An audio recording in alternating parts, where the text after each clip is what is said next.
వైసీపీకి వర్ష చాకులు తగులుతున్నాయి. వైసీపీకి MP Mopidevi Venkataramana goodbye చెప్పబోతున్నారు. రేపు వైసీపీకి రాజీనామా చేయనున్నారు మోపిదేవి. ఇక త్వరలో టీడీపీలో కూడా చేరే అవకాశం కనబడుతోంది. వైసీపీకి ఒక్కొక్కరిగా దూరం అవుతున్నారు సీనియర్లు. ఇప్పటికే పార్టీకి దూరంగా మాజీ మంత్రి బాలినేని ఉన్నారు. ఇక వరుస షాక్లతో పార్టీ శ్రేణుల్లో కూడా ఒక చర్చ మొదలైంది. మోపిదేవి వెంకటరమణ రాజ్యసభ సభ్యుడిగా ఉన్నారు. ఆయన వైసీపీలో కూడా చాలా క్రియాశీలకంగా పనిచేస్తున్నారు. వైసీపీలో మోపిదేవి కూడా ఒక సెట్ మార్క్ క్రియేట్ చేసుకున్నారు. ఆయన గతంలో కూచినప్పుడు అసెంబ్లీ కాన్స్టిట్యున్సీ నుంచి కూడా ఎమ్మెల్యేగా కంటెస్ట్ చేశారు. 2014-19లో నుంచి కూడా రేపల్ల నుంచి పోటీ చేసి ఓటమి పాలయ్యారైనా. ఆ తర్వాత రాజ్యసభ ఎన్నికయ్యారు. ఇటీవల కాలంలో వైసీపీ నుంచి ఇక రాజ్యసభ మెంబర్గా ఉన్నారు. సో ఆయన రాజీనామా చేయబోతున్నారన్న ఒక వార్త సర్వత్రా చర్చనీయాంశమవుతోంది. సీనియర్లు ఒకరి వెంట ఒకరు పార్టీని వదిలి టీడీపీలో చేరుతున్నారన్న ఒక వార్తతో ఒక్కసారిగా వైసీపీలో సీనియర్లు వైసీపీ అధినేత జగన్మోహన్ రెడ్డి కూడా షాక్ ఇచ్చినట్టు అవుతోంది. మా ప్రతినిధి కృష్ణమోహన్ అందుబాటులో ఉన్నారు. ఎస్ కృష్ణమోహన్, సో ఇక్కడ సీనియర్ల రాజీనామా గల కారణం ఏంటి? అంటే మోపిదేవి వెంకటరమణ ఆల్రెడీ గతంలో ఎమ్మెల్యేగా పలుమార్లు పోటీ చేసి ఓటమి పాలైన తర్వాత ఒకసారి ఎమ్మెల్యేగా గెలిపొందినప్పటికీ రాజ్యసభ సభ్యుడిగా అవకాశం కల్పించినప్పటికైనా పార్టీకి రాజీనామా చేయడం గల కారణం ఏంటి? అధిష్టానంతో ఏదైనా పుసకగా రాజీనామా చేస్తున్నారా, లేదంటే టీడీపీ నుంచి ఒత్తిడి కారణంగా రాజీనామా చేస్తున్నారా?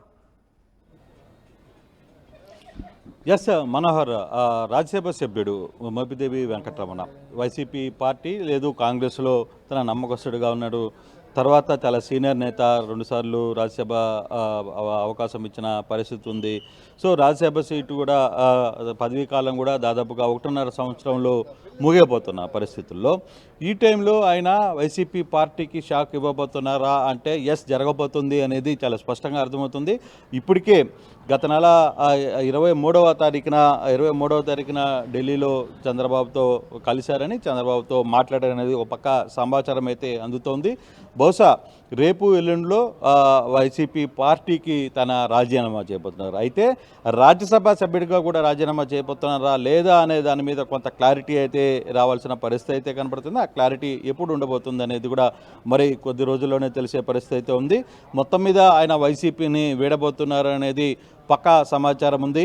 ఎందుకంటే రాజ్యసభ కూడా తన పదవీ కాలం కూడా 1.5 సంవత్సరంలోనే అవుతున్న నేపథ్యంలో బహుశా ఒకవేళ ఇప్పుడు కానీ రాజ్యసభ కానీ రాజీనామా చేస్తే మళ్ళీ దానికి ఈ ఎన్నికలు జరిగే పరిస్థితి ఉంది. దాంట్లో తెలుగుదేశం పార్టీగా అభ్యర్థులు ఎమ్మెల్యేలు ఎవరైనా ఎంచుకుంటారా, లేదు పార్టీ అతన్నే తిరిగి 1.5 సంవత్సరం ఉంది కాబట్టి అతనికే ఇచ్చే అవకాశం ఉంటుందా? ఇవన్నీ కూడా కొంత చర్చకైతే జరుగుతున్నాయి మనోజ్.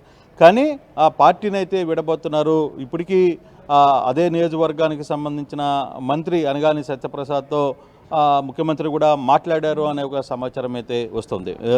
మోపిదేవి రమణకి సంబంధించి పదవి అతను రాజీనామా చేయబోతున్నారనేది మాత్రం దాదాపుగా ఖరారైనట్టే. కాకపోతే ఎప్పుడు రాజీనామా చేయబోతున్నారు, బహుశా రేపా ఎల్లుండా అనేది వ్యవహారం మీద కొంత క్లారిటీ రావాల్సిన పరిస్థితి ఉంది. అలాగే టీడీపీ తీర్థం ఏ రోజు తీసుకోబోతున్నారు, ఒకవేళ టీడీపీ తీర్థం తీసుకుంటే అతను ఏ విధంగా రియాక్ట్ అవుతారు, అతనికి ఏదైనా పదవి ఇచ్చే పరిస్థితి ఉంటుందా, లేదా ఆయన స్వచ్ఛందంగానే ఏమీ ఆలోచించకుండానే మిగతా వ్యవహారాల మీద మాట్లాడుకుని అతను వస్తున్నారా అనే అంశం మీద కూడా కొంత చర్చ. ప్రభుత్వం లేకపోయినా కూడా అటు పదవిలో ఉన్నారు, రాజ్యసభ పదవిలో ఉన్నారు కాబట్టి ఇంకా గడువు కూడా ఉంది, సుమారుగా సంవత్సరాల పాటుగా ఉంది. అయినప్పటికీ పార్టీని వీడి ఇక్కడ ప్రభుత్వం ఉన్నటువంటి పార్టీలోకి వస్తున్నారు కాబట్టి డెఫినెట్గా ఏదో ఆశించే వస్తున్నారు. సో ఆశించిన విషయంపై ఏదైనా చర్చ జరుగుతుందా? ఆయన ఏం ఆశిస్తున్నారు? ఈ ప్రభుత్వంలో ఏదైనా సీనియర్ పదవి ఆశిస్తున్నారా, లేదంటే ఇంకేదైనా ఆశిస్తున్నారా విషయంపై ఏదైనా చర్చ కొనసాగుతుందా? కొంత క్లారిటీ రావాల్సిన పరిస్థితి అయితే ఉంది. కానీ గత కొంతకాలంగా మాత్రం మోపిదేవి వెంకటరమణ పార్టీకి దూరంగా ఉంటున్నారు. ఆయనకి రెండోసారి మొన్న ఎన్నికల్లో టికెట్ అడిగినప్పటికీ, ఆశించినప్పటికీ కూడా అతనికి టికెట్ ఇవ్వలేదు. మత్స్యకార సామాజిక వర్గానికి సంబంధించిన సీనియర్ నేతగా ఆయన వైసీపీలో చాలా కాలంగా కొనసాగిన పరిస్థితి అయితే ఉంది. మాజీ ముఖ్యమంత్రిగా అప్పుడు ముఖ్యమంత్రిగా ఉన్న జగన్మోహన్ రెడ్డి ఆయనకి పెద్ద పీట వేసిన పరిస్థితి కూడా మనం చూసాం. కానీ ఆ నేపథ్యంలో మరి ఇంత త్వరగా ఆ పార్టీ ఓడిపోయిన తర్వాత క్లిష్ట సమయంలో ఈ సమయంలో ఆయన తెలుగుదేశం పార్టీకి ఏం ఆశించి చేరుతున్నారు, అక్కడున్న లబ్ధి ఏంటి, దాని వెనకాల ఎన్నికల యంత్రాంగం ఏమన్నా ఉందా, పార్టీ ఒక లైన్ ఏమన్నా తీసుకోబోతుందా అనే చర్చ కూడా పెద్ద ఎత్తున జరుగుతోంది. బహుశా 2-3 రోజుల్లోనే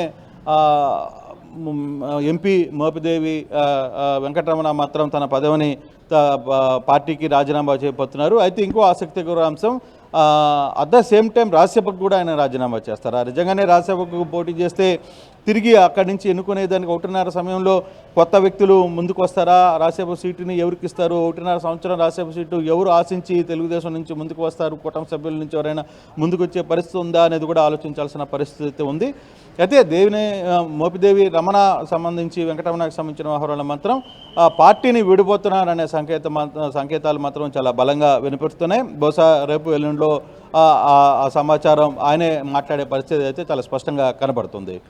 Manoj, right, thank you Krishnamohan. So మొత్తం మీద మోపిదేవి వెంకటరమణ వైసీపీ రాజ్యసభ సభ్యుడిగా ఉన్నారు. ఆయన మరొక సంవత్సరం కాలం పాటుగా ఆయన యొక్క టర్మ్ కూడా ఉంది, టెన్యూర్ కూడా ఉంది. అయితే ఈ నేపథ్యంలోనే ఆయన ఇటు ప్రభుత్వం కోల్పోయిందనో లేకుంటే ప్రభుత్వం నుంచి పార్టీ వైసీపీకి యాక్టివ్గా లేదు, వైసీపీకి సంబంధించి కొంత గడ్డు పరిస్థితుంది కాబట్టి ఆయన పార్టీని వీడాలనుకుంటున్నారో, లేదంటే పదవిలో ఉన్నప్పటికీ ఆయన పార్టీ మారుతున్నారు అనే నేపథ్యంలో ప్రభుత్వంలో ఏదైనా కీలక పదవి ఆశిస్తున్నారా, లేదంటే తిరిగి తన పదవి కొనసాగించాలి కాబట్టి ఆ పార్టీలోకి వెళ్తున్నారు. ఇలా రకరకాల అనుమానాలు, ప్రశ్నలు ఉత్పన్నమవుతున్నాయి. కానీ మొత్తం మీద మోపిదేవి వెంకటరమణ త్వరలో గుడ్ బై చెప్పబోతున్నారు. రేపు అధికారికంగా వైసీపీకి రాజీనామా చేయబోతున్నారు. కేవలం వైసీపీకి మాత్రమే రాజీనామా చేస్తారు, లేదంటే రాజ్యసభ సభ్యుడిగా ఆయన పదవికి కూడా రాజీనామా చేస్తారని చూడాలి. సో ప్రస్తుతానికైతే ఆయన సీనియర్ నేతగా ఉన్నారు.